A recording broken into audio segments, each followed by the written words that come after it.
Hey guys, and welcome to this week's video. Now, I like to think that I'm quite honest with you guys and give you a real perspective into what it's like living with a mental health issue, and I tell you the truth when I have a setback and I don't really sugarcoat it. So I'm going to be honest and say that I had a setback this past few weeks, and it was a pretty big one. It was to do with self-harm. Now, I have suffered from panic attacks before and I've never self-harmed really to get over them or to get through with them.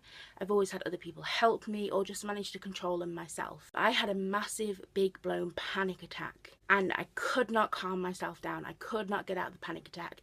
And the more I couldn't calm myself down, the more I panicked. And it left me running around the house because I was home alone, searching for anything I could find to hurt myself with.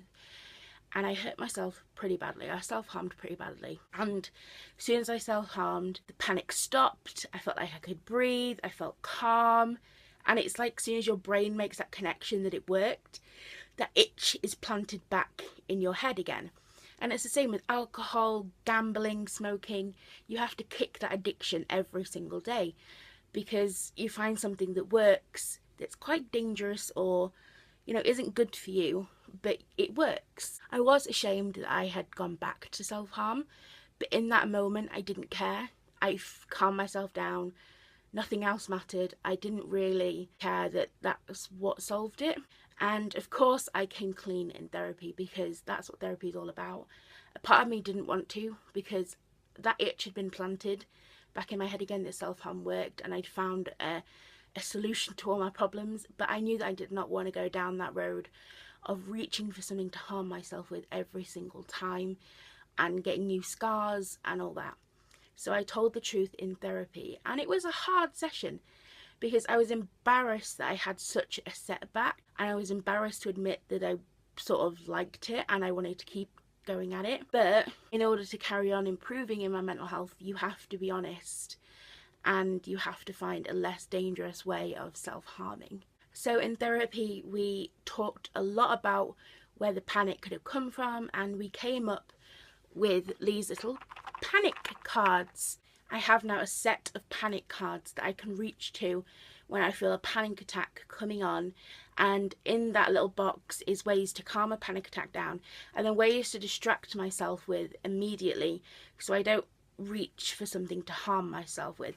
I've still got, the trusty elastic band and all those tricks. We're looking for other distractions that aren't necessarily harming myself. I know with any addiction you have a setback and you relapse and then you have to go through all the training of how to kick the habit again, but it really did annoy me because I fell so easily back into it. I didn't put up a fight. It was the first thing that I thought of when I started to panic was, ooh, self-harm. It was just a quick jump, and the next thing I knew I was self-harming.